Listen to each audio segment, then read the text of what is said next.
You know that feeling when your entire world shatters in an instant? When a single conversation rips away everything you thought was real? That's exactly what happened to me. I was utterly blindsided, betrayed by the man I loved, the man I married, and the shock still reverberates through my bones.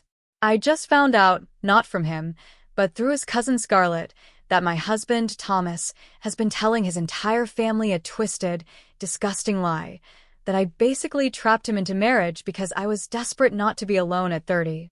We'd been married for 3 years, together for 5, and I truly, deeply believed we were happy. The words still feel like a physical blow. So, last Thursday, Scarlett messaged me, asking if I wanted to grab lunch. We aren't super close, but we get along fine, so I figured, sure, why not?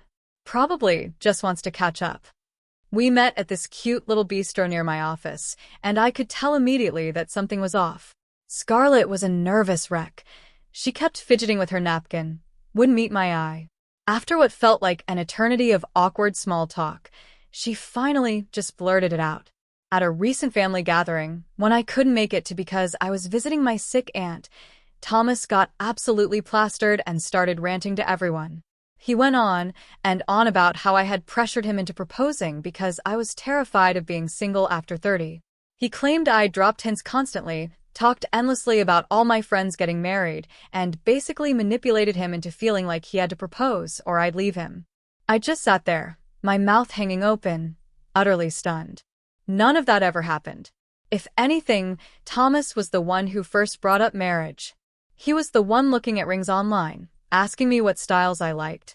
We've been talking about our future together since our first anniversary. Marriage was a mutual decision, something we both wanted, deeply.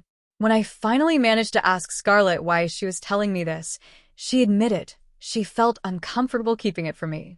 Especially since Thomas's mom, Arlene, and his brother Charles had been making these nasty, snide comments about me at family gatherings for months.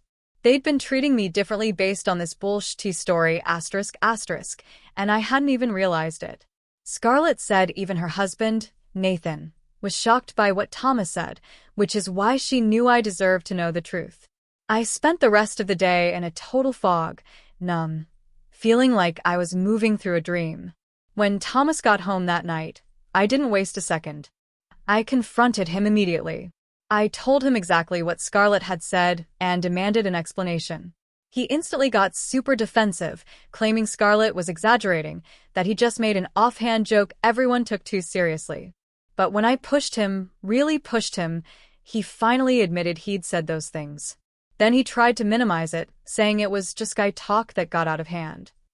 By the way, if you're still with me and hanging on every word of this crazy story, please do me a huge favor and hit that subscribe button.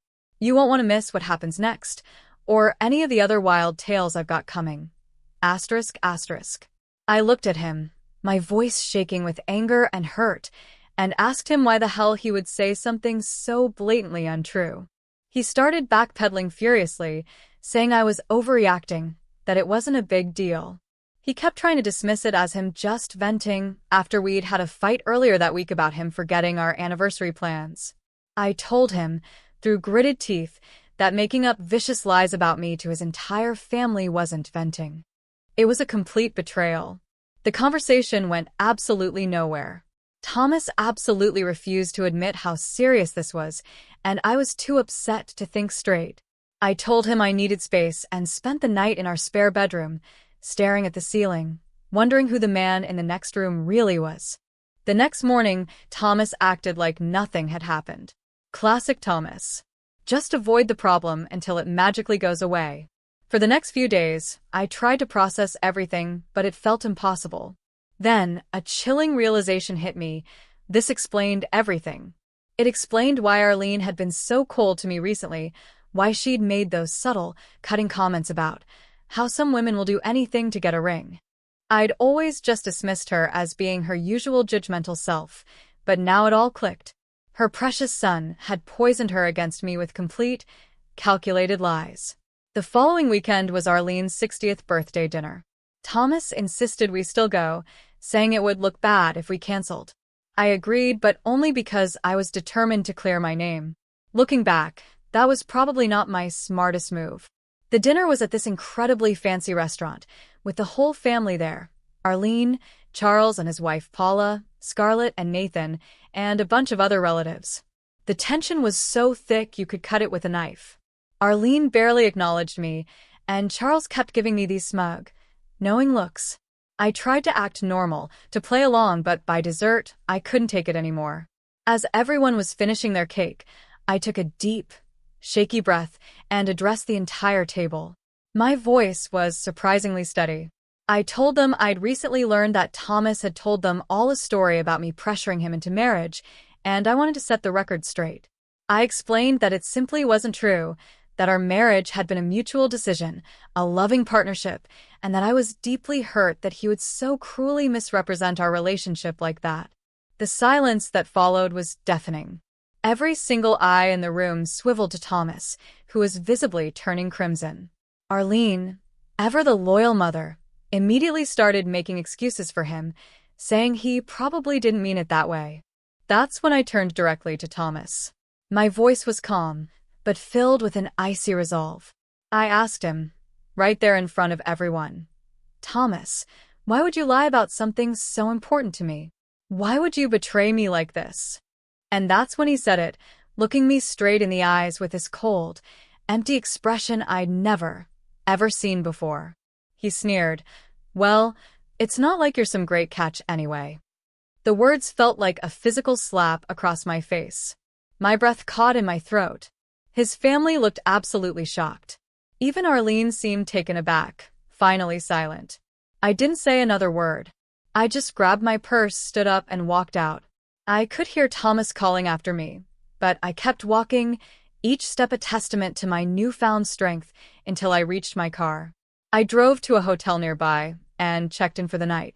I turned off my phone, curled up on the bed, and just lay there, the magnitude of what had just happened slowly crashing over me. The man I loved, the man who promised forever, had just publicly declared me worthless. The next morning, I turned my phone back on and it exploded. 27 missed calls and a flood of texts from Thomas.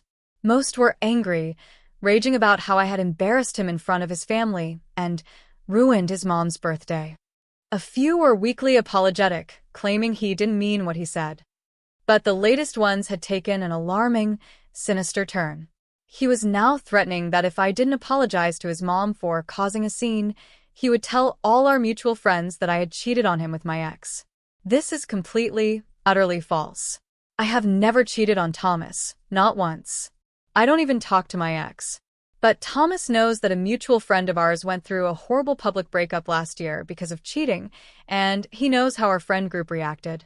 He was basically threatening to socially destroy me with a lie he knew would be believed because of the context. I haven't responded to any of his messages.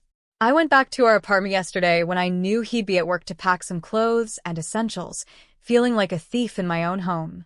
I'm staying with my incredible friend Stacy for now, just trying to figure out what the hell to do. This morning, Thomas sent me a long message saying his mom wants an apology before she'll allow our marriage to continue. As if she has any say in this. He even included a screenshot of a draft message to our friend group with his cheating accusations all written out, saying he'll send it if I don't fix things with his family. I'm at a complete loss. The man I married, who I thought loved and respected me, has been lying about me to his entire family, publicly humiliated me, and is now blackmailing me with more lies. I don't even recognize him anymore. This isn't just about a broken marriage. It's about a man who has shown me a truly terrifying side, a depth of manipulation I never knew he possessed.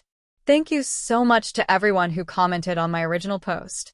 Your words have been a lifeline, honestly. I've been staying at Stacy's apartment for almost 2 weeks now. She's been an absolute angel, letting me crash in her spare room, even though it's basically her home office.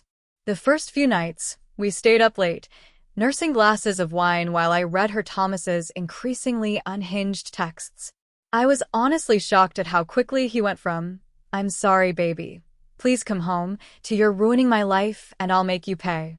Stacy kept telling me I needed to talk to a lawyer, ASAP, especially after Thomas sent that screenshot of his drafted message, accusing me of cheating.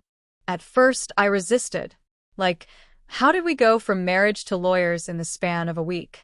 It felt surreal.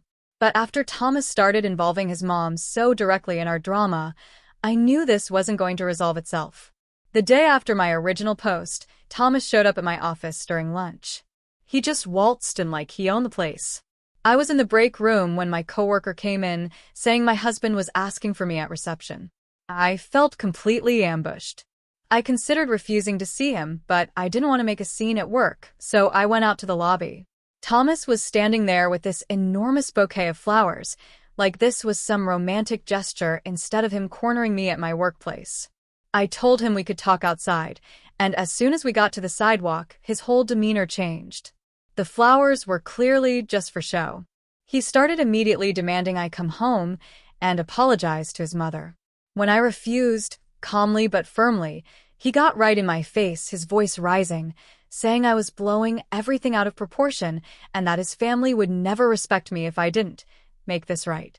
I tried to stay calm and told him I wasn't going to apologize for standing up for myself after he had publicly humiliated me. He kept cutting me off, getting louder and more aggressive, until people walking by started staring. I finally said that if he couldn't have a reasonable conversation, I had nothing more to say to him. That's when he grabbed my arm.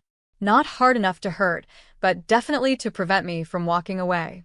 I looked him straight in the eyes, my voice low and steady despite my racing heart, and said that if he didn't let go of me immediately, I would scream and call security. He dropped my arm like it was on fire, then had the audacity to say I was acting dramatic, and that's why his family never liked me. I turned around and walked back into my building without another word. My hands were shaking so badly I could barely swipe my key card. When I got back to my desk, I had a string of texts from him, saying I had embarrassed him again and that I would regret not fixing this while I had the chance. That was the moment I knew. That was the moment I decided to take Stacy's advice and call a lawyer. The lawyer, Paula, not Thomas's sister-in-law, a different Paula, was straight to the point. After reviewing the texts and hearing my story, she said Thomas's behavior was following a classic pattern of escalation and that I needed to protect myself immediately. She advised me to communicate only in writing so everything is documented, not meet with him alone under any circumstances, start gathering financial documents and information, and consider filing for a legal separation. I felt sick to my stomach hearing her talk about separation. Despite everything, there was still this tiny, desperate part of me that kept thinking, but we're married. We're supposed to work through problems. Paula must have seen it on my face because she said something that really hit me. Marriage is a partnership based on mutual respect. Threatening to spread lies about you isn't respect. It's a violation of trust.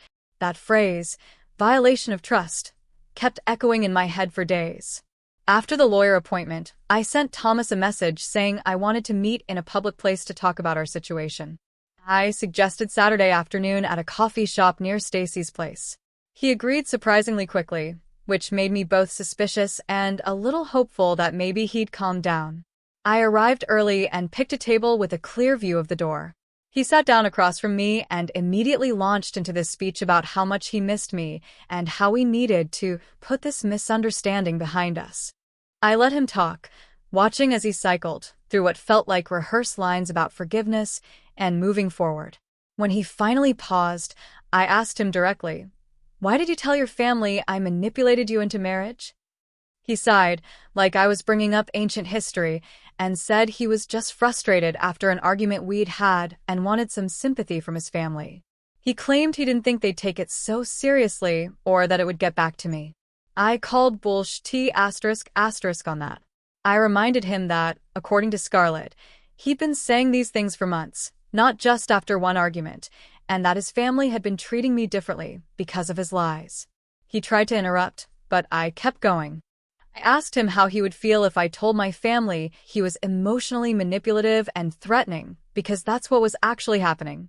He leaned in and said in this low, controlled voice that he wasn't threatening me. He was just trying to protect himself because I was trying to turn everyone against him.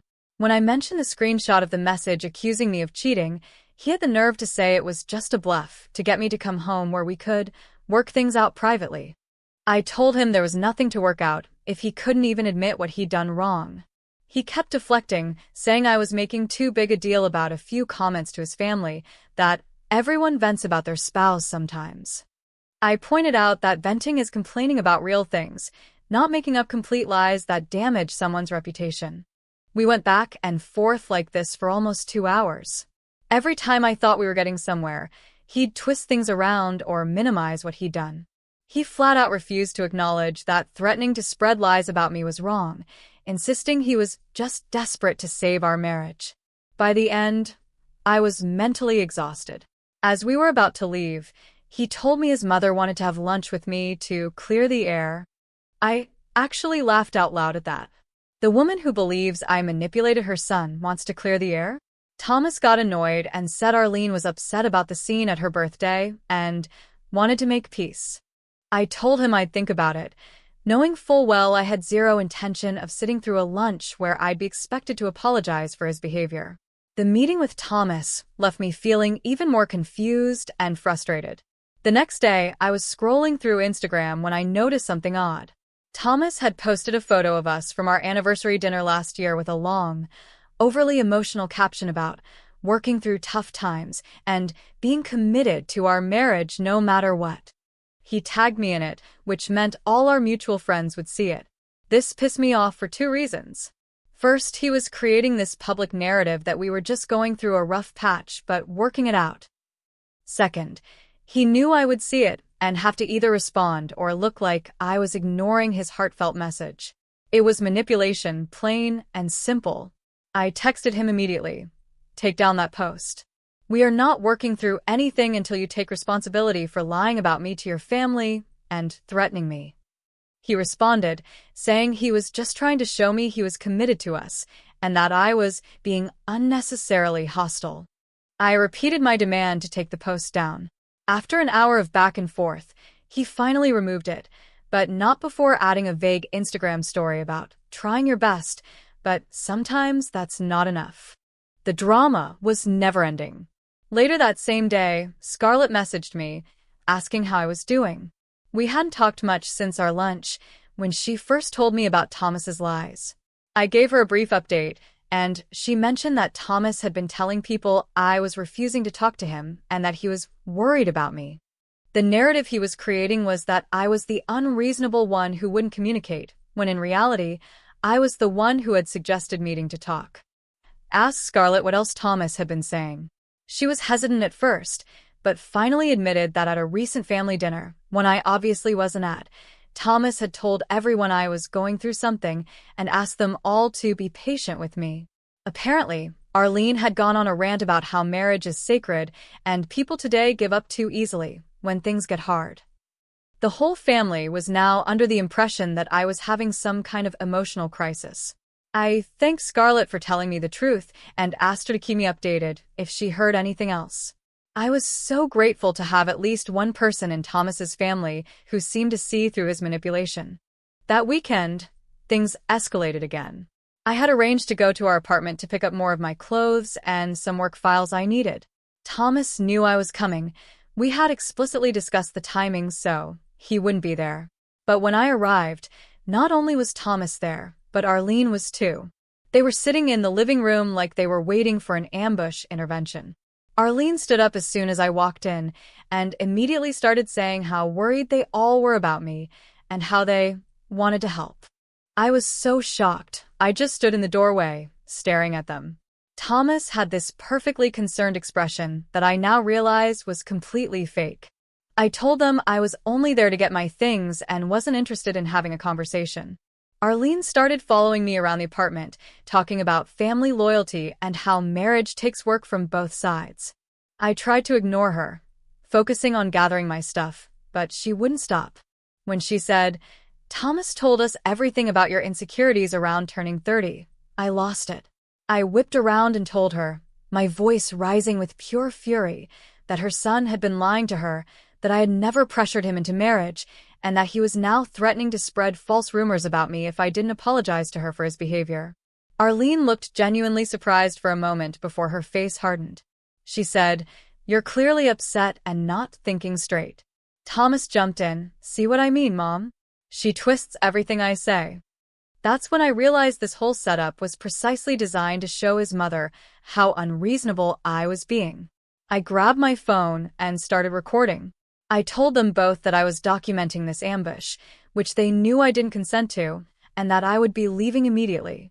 Arlene tried to block the bedroom door, saying we needed to talk like adults. I held up my phone and said if she didn't move, I would call the police for unlawful detainment. She stepped aside, muttering something about dramatic millennials. I grabbed what I could and left as quickly as possible. In the car, I broke down completely. The level of manipulation was terrifying. Thomas had deliberately set me up to look unstable in front of his mother. They were working together to gaslight me into thinking I was the problem. When I got back to Stacy's, I immediately called my lawyer. She advised me to send Thomas a formal communication stating that I would only collect the rest of my belongings with a neutral third party present, and that any further communication should go through her. She also suggested I start the legal separation process immediately. The next morning, I received a long text from Thomas saying he was sorry about the misunderstanding yesterday. He claimed he forgot I was coming and his mom had just stopped by to drop off some food.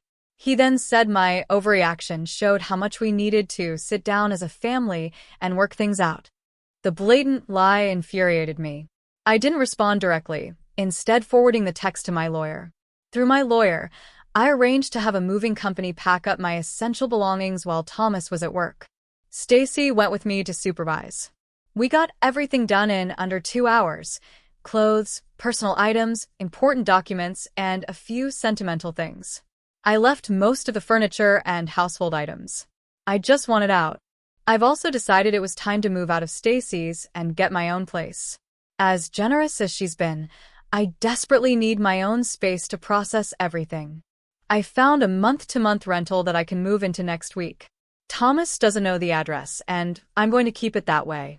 Yesterday, I received a certified letter from Thomas. Inside was a handwritten letter saying he's been talking with his pastor, who helped him realize he's been unfair to me. He claimed he's working on himself and asked for a chance to make things right.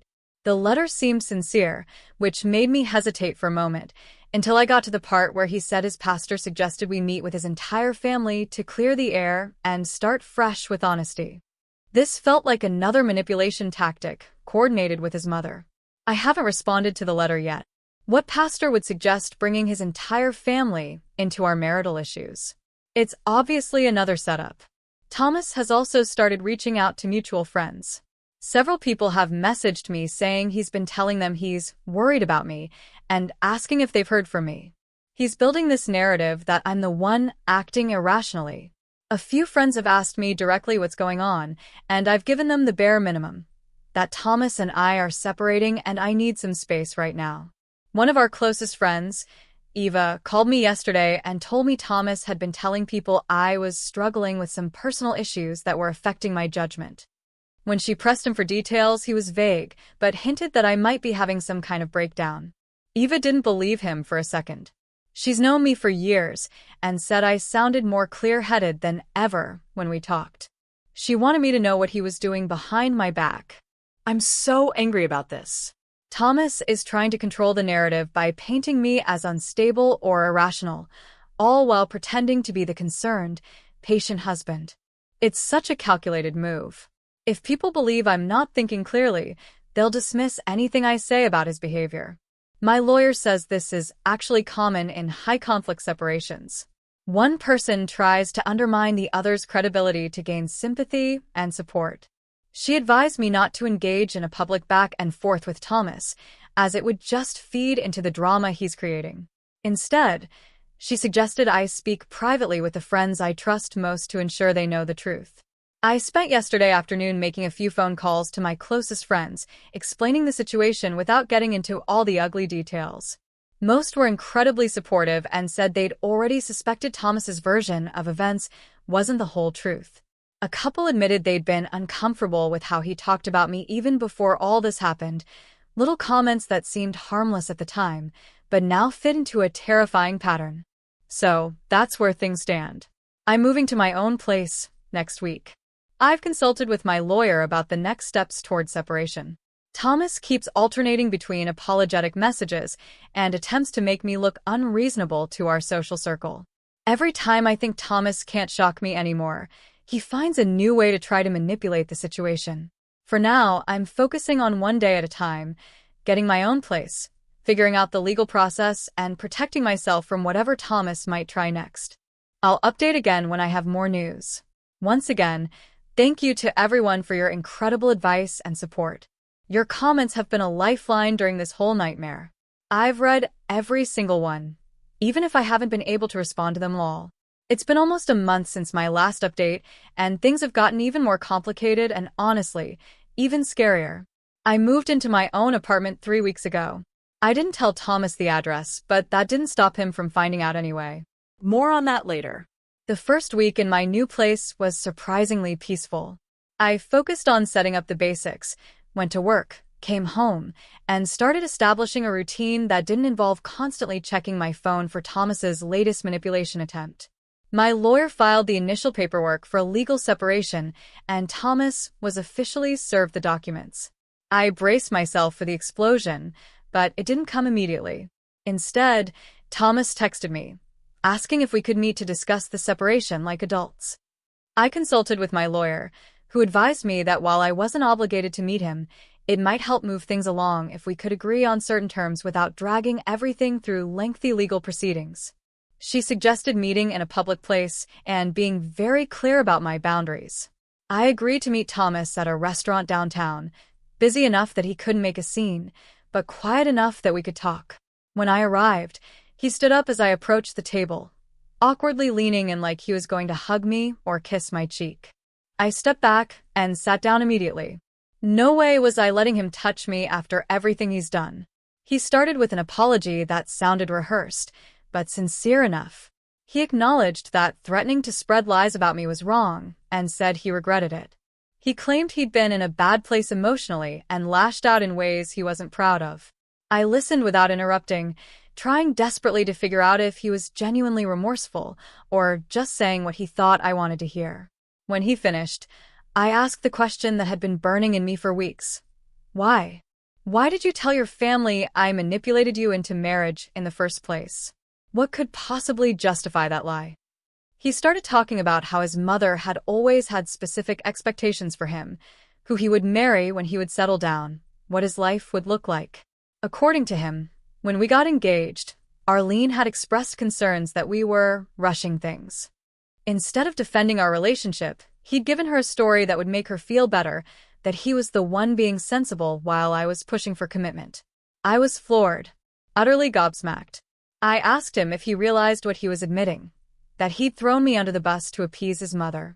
He tried to backpedal, saying it was just meant to be a temporary thing, until Arlene got used to the idea of us being married. He never expected the lie to grow or for his whole family to treat me differently because of it. I told him that regardless of his intentions, the damage was done. He had betrayed my trust in one of the worst ways possible. And then, when confronted, he doubled down with threats and manipulation instead of owning up to what he'd done. He said he knew he'd made terrible mistakes, but he truly loved me and wanted to make things right. He suggested couples counseling, a fresh start, even moving to a different city away from his family's influence, if that's what it would take. But it was too late for that.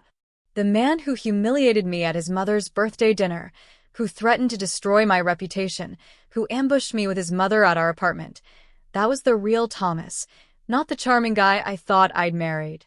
He got frustrated then, asking what it would take for me to forgive him.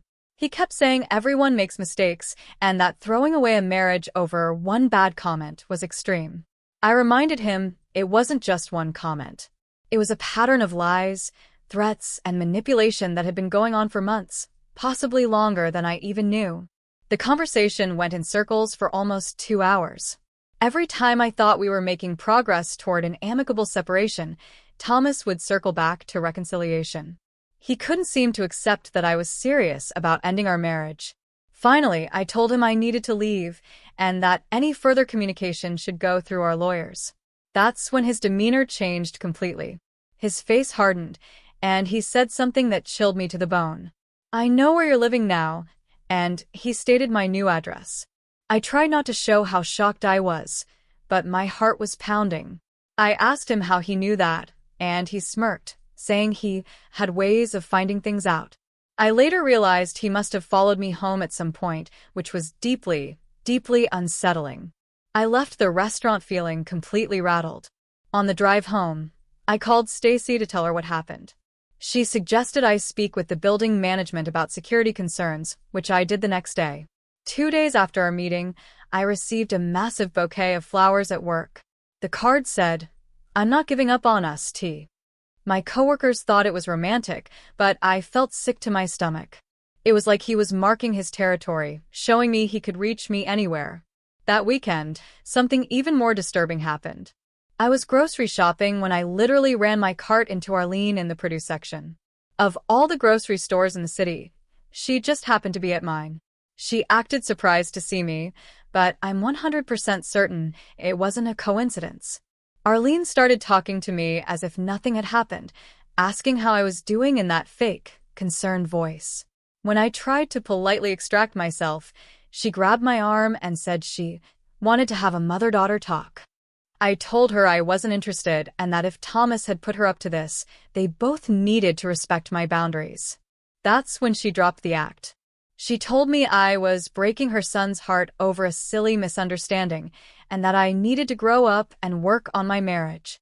She said divorce wasn't an option in their family and that I needed to stop being selfish. I looked her straight in the eyes and told her that her son had admitted to me that he lied to her about our relationship to make her happy. Asked if Thomas had told her that part. She seemed genuinely confused for a moment. I took the opportunity to tell her that while I had once hoped we could have a good relationship, her constant interference and willingness to believe the worst about me had made that impossible. She started saying I was twisting Thomas's words and that I had always tried to come between him and his family. Other shoppers were starting to stare. I told her firmly that this conversation was over, and I left my half-filled cart right there and walked out. When I got to my car, I had 3 texts from Thomas asking why I was upsetting his mother. So, not only had Arlene tracked me to my grocery store, but she was reporting back to Thomas in real time. I felt like I was being stalked by his entire family. The next day, I came home from work to find Thomas sitting in his car in the visitor parking section of my building. He rolled down his window as I walked past, calling out that he just wanted to talk. I ignored him and went inside, immediately calling the building security. By the time they went out to check, he was gone. This cat-and-mouse game continued for days. Thomas would show up at places he knew I'd be. He'd send messages alternating between apologetic and accusatory. Sometimes he'd claim he was respecting my space, only to appear at my workplace the next day. After a particularly stressful week, I decided to accept an invitation from my friend Eva to spend the weekend at her lake house. I desperately needed to get away from the city and clear my head. I told only Stacy where I was going and made her promise not to tell anyone else. The lake house was exactly what I needed. Peaceful, isolated, with no cell service except near the main road. Eva and her husband, Ryder, were the perfect hosts, giving me space when I needed it, but also providing company and distraction. On Saturday evening, we were having dinner on the deck when Ryder's phone buzzed. He checked it, and his expression changed. He showed the phone to Eva, who looked equally concerned. They were obviously trying to decide whether to tell me something. My heart sank.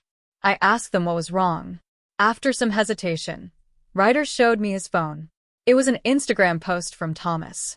A throwback photo of me and Thomas at that exact same lake house from a trip 2 years ago. The caption read, "Missing these perfect weekends with my wife. Hope to recreate this special memory soon." I was stunned. Thomas knew I was at the lake house. The timing was too perfect to be coincidental. He was sending me a message. He knew where I was, even though I'd told almost no one. Eva and Ryder were spooked, too. We checked all the doors and windows that night, even though the rational part of me knew Thomas probably wasn't actually at the lake. He was just letting me know that he could track my movements. I tried to enjoy the rest of the weekend, but I couldn't shake the feeling of being watched. On Sunday afternoon, we were packing up to leave when a car pulled into the driveway. My heart nearly stopped until I realized it was just the neighbor coming to borrow something from Ryder. When I got back to my apartment that evening, there was a note taped to my door. It simply said, "We need to talk. This has gone far enough." I recognized Thomas's handwriting immediately. I took the note directly to the building manager, who checked the security footage. Sure enough, it showed Thomas talking his way past the front desk by claiming he was my brother dropping off an important document. The building manager was apologetic and promised to circulate Thomas's photo to all security personnel with strict instructions not to let him in under any circumstances. I thanked him, but still felt utterly violated. My own home didn't feel safe anymore. The next morning, Thomas sent me a long text. He said he'd been thinking about everything and realized his approach wasn't working. He apologized for showing up uninvited and for the Instagram post. He said he was having trouble accepting that our marriage was over, but would try to respect my decision. I didn't respond. I'd heard similar promises from him before, only to have him show up at my workplace or apartment days later. For about a week, things were quiet. No texts, no surprise visits, no flowers at work. I started to relax a little, thinking maybe Thomas had finally accepted reality. Then I remembered. Our wedding anniversary was coming up the following week. Knowing Thomas, he would absolutely use it as an opportunity for another grand gesture. I decided to be proactive. I arranged to take the day off work and planned to spend it with Stacy at a spa in a neighboring city, well away from anywhere Thomas might look for me. The night before our anniversary, I had trouble sleeping. I kept thinking about how different my life was from what I'd imagined when we got married. I thought we'd be celebrating our anniversary together, maybe planning for the future. Instead, I was literally hiding from my husband, afraid of what dramatic gesture he might attempt next. Our anniversary came, and I successfully avoided whatever Thomas had planned by being nowhere near my usual locations. Stacy and I had a relaxing day at the spa, and I kept my phone off the entire time. When I finally turned it back on that evening, I had dozens of notifications, messages from Thomas, of course, but also from mutual friends asking if I was okay. Apparently, Thomas had gone to my office with an enormous bouquet and a photographer, planning to recreate our first date during my lunch break. When I wasn't there, he'd made a scene, demanding to know where I was and accusing my coworkers of hiding information from him. Security had eventually escorted him out. He'd also posted a long public message on Facebook about fighting for our marriage and not giving up on love, tagging me and dozens of our friends. The post included private details about our relationship that made me cringe with embarrassment. I was mortified, but also incredibly angry. Thomas was using public spectacle to pressure me, knowing how much I hate being the center of drama. It was manipulation, pure and simple, designed to make me so uncomfortable that I'd give in just to make it stop. I spent that evening responding to concerned messages from friends, trying to explain the situation without getting into all the ugly details. Most were supportive, though a few suggested I should at least talk to him, given how hard he was trying. They didn't understand that his trying was exactly the problem. He was trying to force me back through pressure and public embarrassment rather than respecting my decision. So, you won't believe what happened yesterday after that whole anniversary disaster. Thomas's brother, Charles, posted this insane rant on Facebook about family loyalty and how some people need to learn to back off and respect boundaries, and he tagged Thomas and Arlene in it. At first, I thought maybe I was reading too much into it, but then I saw the comments. Paula, Charles's wife, wrote, "Finally, someone said it," and Thomas responded with, "Real family doesn't stab you in the back when you're down." And then Arlene jumped in, calling Charles ungrateful and disloyal. It turned into this massive, public family meltdown right there on Facebook. Apparently, what happened is Charles found out Thomas had been going through his phone trying to find my new address. And when Charles confronted him, Thomas flipped out and told Arlene that Charles was taking my side against the family. Arlene then called Charles's house at like 2 a.m. screaming about how he was betraying his brother when Thomas needed support. Stacy's cousin works with Paula and texted Stacy screenshots of everything before they deleted it all. Thomas apparently showed up at Charles and Paula's house, drunk, at midnight, demanding they help him fix things with me. When they refused, He started accusing Charles of always being jealous of him and trying to sabotage his relationships. The whole thing exploded into this huge family civil war, with people taking sides. Even Arlene's sister jumped in, saying Arlene needed to stop enabling Thomas's obsessive behavior. Her words, not mine. I'm sitting here watching their entire family implode over my marriage while Thomas keeps making himself the victim. It's actually terrifying seeing how quickly his mask dropped with his own family when they wouldn't go along with his plan. If he's willing to destroy his relationship with his brother over this, what would he do to me if I went back? The weirdest part is I haven't had to do anything. They're all turning on each other without any input from me. Thomas's manipulation is finally backfiring, and it's honestly both satisfying and scary to watch. I'll update again if anything significant happens. Thanks again for all your support. You guys have honestly kept me sane through this whole nightmare. Okay, so it's been 2 months since my last post, and a lot has happened. So, here's the finale to this whole nightmare with Thomas. After that whole Facebook meltdown with his family, Thomas went completely silent for like a week. No texts, no stalking, nothing. I was starting to think maybe he'd finally backed off when I got served with divorce papers at work. Yes, he filed first. After months of refusing to accept it was over and stalking me across the city, he suddenly decided to be the one to file. At first, I was confused as hell, but then my lawyer called, saying Thomas wanted to do a quick, uncontested divorce where we'd basically just split everything 50-50 and be done with it. After all his dramatic fighting for our marriage bullshit ***, he suddenly wanted out ASAP. My lawyer was suspicious, but said if he was being reasonable, we should take the opportunity. 2 days later, I found out why the sudden change. Thomas had started dating someone new already. Some girl from his gym.